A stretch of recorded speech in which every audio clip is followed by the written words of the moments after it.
ಇಷ್ಟು ದಿನ ನಾಯಿ ಸತೀಸಿಂದಾಯಿತು, ಇವಾಗ ಜಾನ್ವಿ. ಇವರೆಲ್ಲ ಬಿಗ್ ಬಾಸಿಂದ ಆಚೆ ಬಂದು ಗಿಲ್ಲಿನ ಪ್ರಮೋಷನ್ ಮಾಡ್ಕೊಂಡು ಓಡಾಡ್ತವೆ. ಯಾಕೆಂದರೆ ಇವ್ರು ಮಾಡಿರೋ ಕಡ್ದು ಕಟ್ಟೆ ಹಾಕಿರೋ ಸಾಧನೆ ಬಗ್ಗೆ ಮಾತಾಡ್ರಿ ಅಂದರೆ ಇವರೇನು ಮಾಡಿಲ್ಲ ಒಳಗಡೆ. ಅದನ್ನು ಕೇಳೋಕ್ಕೂ ಯಾವ ಚಾನಲ್ ಅವರು ಬರೋಲ್ಲ. ಸೊ ಗಿಲ್ಲಿ ಬಗ್ಗೆ ಮಾತಾಡ್ತೀನಿ ಅಂದರೆ ಎಲ್ಲ ಚಾನಲ್ ಅವರು ಬಂದು ಮೈಕ್ ಬಿಡ್ತಾರೆ. ಸೊ ಅದರಿಂದ ನೆಗೆಟಿವ್ ಆರ್ ಪಾಸಿಟಿವ್ ಗಿಲ್ಲಿ ಬಗ್ಗೆ ಮಾತಾಡ್ತಾರೆ. ಹಂಗೆ ಮಾತಾಡಿದ್ರೆ ಒಂದಷ್ಟು ಇವ್ರಿಗೆ ಫುಟೇಜಸ್ ಸಿಗುತ್ತೆ ಆಚೆ. ಈ ಜಾನ್ವಿ ಒಂದು ಕಡೆ ಹೇಳಿದ್ರೆ ಫುಟೇಜಸ್ಗೋಸ್ಕರ ಶನಿವಾರ ಭಾನುವಾರ ಸುದೀಪ್ ಸರ್ ಅಟೆನ್ಷನ್ ತಗೊಳ್ಳಿ ಅಂದ್ಬಿಟ್ಟು ಹಿಂಗೆ ಪಂಚ್ ಎಲ್ಲ ಕೊಡಿತಾನೆ. ಕ್ಯಾಮ್ರಾಗಳು ಇಟ್ಟಿರೋದು ಪ್ರೋಗ್ರಾಮ್ ನಡೀತಿರೋದೇ ನಿಮ್ಮ ಟ್ಯಾಲೆಂಟ್ ತೋರಿಸ್ಲಿ ಅಂತ. ಇನ್ನೇನು ಗೆನ್ಸ್ಕೊಳಕ್ಕೆ ಒಳಗೆ ಕಳಿಸಿರೋದು. ಅವ್ರಿವ್ರ ಮನೆ ಸುದ್ದಿ ಮಾತಾಡಿ ಕೂತ್ಕೊಳ್ಳಿ, ಅವ್ರಿವ್ರ ಮೇಲೆ ಚಾಡಿ ಹೇಳ್ಕೊಳ್ಳಿ ಅಂತ ನಿಮ್ಮ ಟ್ಯಾಲೆಂಟ್ ತೋರಿಸಿ ಅಂತಲೇ ಕಳಿಸಿರೋದು.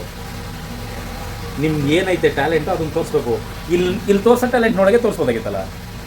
ಆಚೆ ಬಂದು ಬೊಂಬೆ ಹೊಡಿತಾ ಇದ್ರಲ್ಲ, ನೀವೇನು ಕಿತ್ಗುಡ್ಡಿ ಆಗಲಿಲ್ಲ ಅನ್ನೋ ಕಾರಣಕ್ಕೆ ನಿಮ್ಗೆ ಆಚೆ ಕಳಿಸಿರೋದು. ಸೊ ಆಚೆ ಕಡೆ ಹೇಳ್ಕೊಳಕ್ಕೆ ಏನೂ ಇಲ್ಲ ನಿಮ್ಮ ಬಗ್ಗೆ. ಸೊ ಗಿಲ್ಲಿ ಬಗ್ಗೆ ಏನಾದರೂ ಮಾತಾಡಿ ಒಂದಷ್ಟು ಇಂಟರ್ವ್ಯೂಗಳಾದರೂ ಸಿಗುತ್ತೆ ನಿಮಗೆ.